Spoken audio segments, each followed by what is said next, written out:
اعوذ باللہ من الشیطان الرجیم، بسم اللہ الرحمن الرحیم۔ السلام علیکم ورحمۃ اللہ۔ آج کی آیت سورۃ البقرہ، آیت نمبر 285۔ آمن الرسول بما انزل الیہ من ربہ والمؤمنون كل آمن بالله وملائكته وكتبه ورسله لا نفرق بين أحد من رسله وقالوا سمعنا وأطعنا غفرانك ربنا وإليك المصير۔ آمن الرسول بما انزل الیہ من ربہ والمؤمنون کل آمن باللہ وملائکتہ وکتبہ ورسلہ لا نفرق بین احد من رسلہ وقالوا سمعنا واطعنا غفرانک ربنا والیک المصیر۔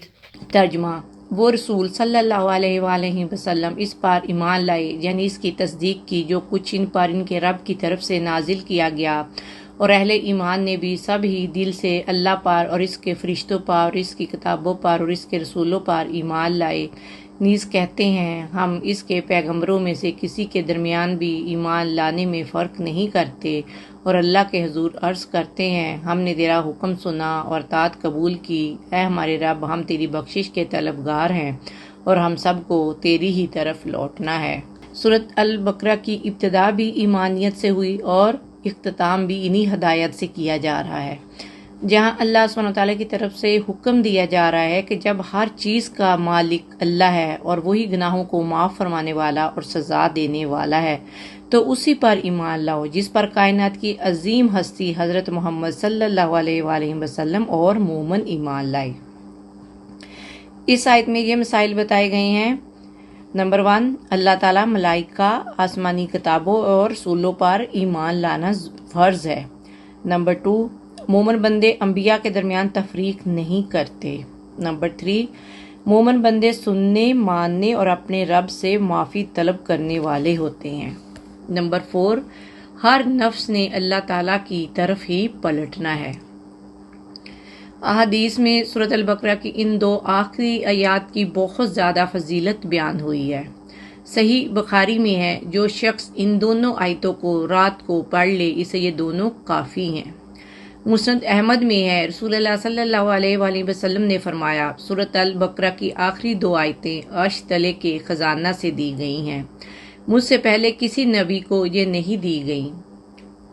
صحیح مسلم میں ہے کہ جب نبی کریم صلی اللہ علیہ وآلہ وسلم کو معراج کروائی گئی اور آپ سدرۃ المنتہا تک پہنچے تو جو 7ویں آسمان میں ہے اور جو چیز آسمان کی طرف چڑھتی ہے وہ یہیں تک ہی پہنچتی ہے اور یہاں سے ہی لے جائی جاتی ہے، اور جو چیز اوپر سے نازل ہوتی ہے وہ بھی جہاں تک پہنچتی ہے پھر جہاں سے آگے لے جائی جاتی ہے، اور اسے سونے کی ٹڈیاں ڈھکی ہوئی تھیں۔ تو وہاں نبی کریم صلی اللہ علیہ وآلہ وسلم کو 3 چیزیں دی گئیں۔ نمبر 1، 5 وقت کی نمازیں۔ نمبر 2، سورۃ البقرہ کی آخری 2 آیتیں۔ نمبر 3، اور توحید والوں کے تمام گناہوں کی بخشش۔ مسند میں ہے عقبہ بن عامر رضی اللہ تعالیٰ عنہ سے رسول اللہ صلی اللہ علیہ وآلہ وسلم نے فرمایا سورۃ البقرہ کی ان 2 آخری آیتوں کو پڑھتے رہا کرو، میں انہیں عرش کے خزانوں کے نیچے سے دیا گیا ہوں۔ ترمذی میں ہے نعمان بن بشیر نبی کریم صلی اللہ علیہ وآلہ وسلم سے بیان کرتے ہیں کہ اللہ تعالیٰ نے زمین و آسمان کی تخلیق سے 2000 سال قبل ایک کتاب لکھی۔ اس کتاب کی 2 آیتیں نازل کیں جن سے سورۃ البقرہ کا اختتام کیا، جس گھر میں یہ 3 راتیں پڑھی جائیں وہاں شیطان نہیں ہوتا۔ صحیح مسلم شریف میں ہے حضرت عبداللہ بن عباس بیان کرتے ہیں کہ ایک دن حضرت جبریل علیہ السلام رسول اللہ صلی اللہ علیہ وآلہ وسلم کے پاس بیٹھے ہوئے تھے۔ اسی دوران انہوں نے ایک زوردار آواز سنی اور اپنا سر اٹھانے کے بعد فرمایا کہ آسمان کا جو دروازہ آج کھولا گیا ہے یہ اس سے پہلے کبھی نہیں کھولا گیا، اس دروازے سے ایک ایسا فرشتہ نازل ہوا ہے جو آج سے پہلے زمین پر نہیں اترا۔ اس فرشتے نے رسول اللہ کو سلام کیا اور کہا، 2 نوروں کی خوشخبری سنیے جو آپ سے پہلے کسی نبی کو عطا نہیں کیے گئے۔ ان میں سے ایک سورۃ فاتحہ اور دوسرا سورۃ البقرہ کی آخری 2 آیات ہیں۔ آپ ان دونوں میں سے کوئی کلمہ تلاوت کریں گے تو آپ کی مانگی مراد پوری ہو جائے گی۔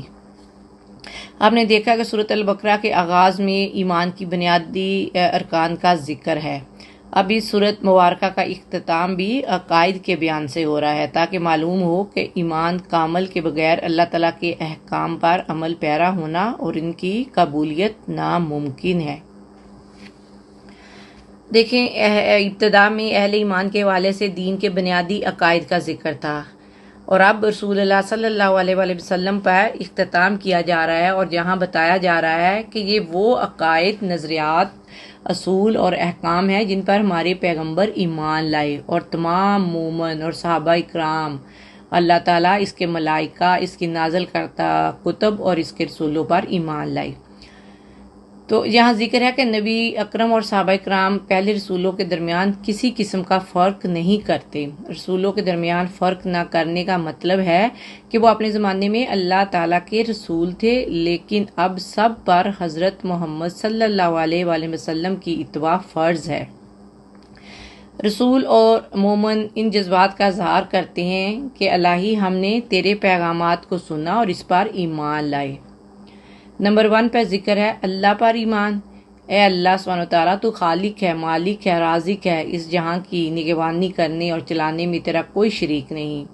جو اللہ کے قانون اور شریعت کو نافذ کرنے اور علم دینے کی کوشش کرتا ہے وہ اللہ کے سوا ہر بندن سے آزاد ہو جاتا ہے۔ آزاد انسان صرف اللہ کا غلام ہوتا ہے، پھر وہ دنیا میں اپنا سب کچھ لگاتا ہے اور اسے یقین ہوتا ہے کہ اجر آخرت میں ملے گا۔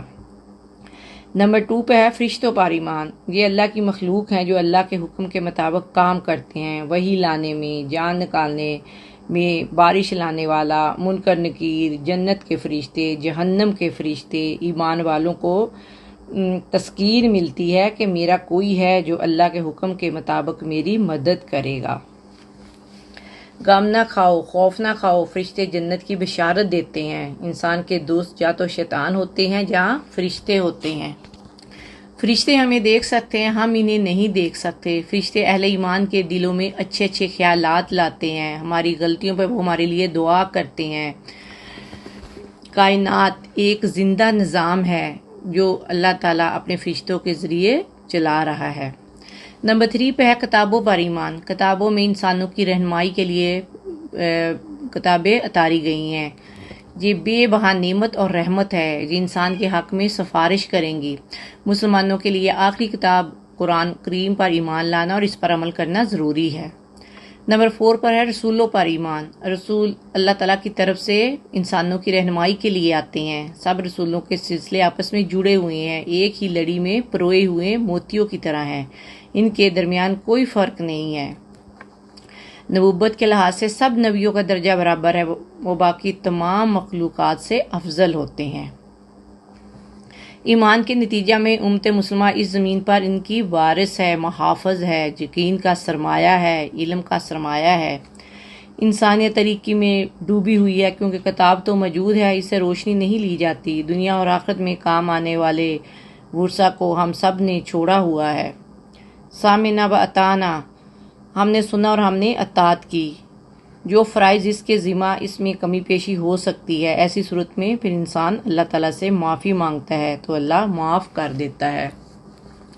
جب یہ یقین ہو جائے کہ اللہ کا فیصلہ اٹل ہے، اس کے سوا کوئی معاف کرنے والا نہیں، کوئی بچانے والا نہیں، صرف مغفرت کی دعا ہی بچا سکتی ہے، پھر انسان معافی مانگتا ہے، اے اللہ، ہم نے جو کوتاہی اور گناہ ہوئے ہیں ہم ان کی بخشش طلب کرتے ہیں، اور جن عیوب میں ملبس ہوئے ہیں ان کو مٹا دینے کی درخواست کرتے ہیں۔ وَعَلَيْكَ الْمَصِيرُ، اور تیری ہی طرف لوٹنا ہے، یعنی تمام مخلوقات تیرے پاس آئے گی پلٹ کر۔ جب انسان یہ جان لیتا ہے کہ پلٹ کر اللہ ہی کی طرف جانا ہے، وہاں کوئی سفارش کام نہیں آئے گی، تو پھر وہ نیکی کا راستہ اختیار کرتا ہے۔ عزم پختہ ہو جائے تو پھر وہ حق کے راستے سے نہیں ہٹتا۔ احمد نسائی میں ہے، حضرت معاذ رضی اللہ تعالیٰ عنہ اس سورت کے خاتمے پر آمین کہا کرتے تھے۔ تو خلاصہ کلام یہ ہے کہ یہ جو ہمارے خیالات ہیں، اعمال ہیں، منہ سے جو الفاظ نکلے ہوئے ہیں، ہر چیز کا اللہ تعالیٰ محاسبہ کرے گا۔ اس لیے ضروری ہے ایک تو ہمیں اپنے اعمال کو کامل کرنا ہے، ان آیات کی تلاوت کثرت سے کرنی ہے، خاص کر رات کو سوتے وقت ہم نے یاد رکھنا ہے کہ ان آیات کو ہم نے پڑھنا ہے، ان کو میمورائز کرنا ہے، ان کو اپنی زندگی میں لا کر ان پر عمل پیرا ہونا ہے۔ انشاءاللہ اس کے ثمرات اور برکات ہم اپنی زندگی میں دیکھیں گے۔ اللہ سبحانہ وتعالیٰ ان آیات کو ہمیں اپنی زندگی میں شامل کرنی، ان کی تلاوت کرنے اور اس پر عمل پیرا ہونے کی توفیق عطا فرمائے۔ آمین یا رب العالمین۔ السلام علیکم ورحمۃ اللہ وبرکاتہ۔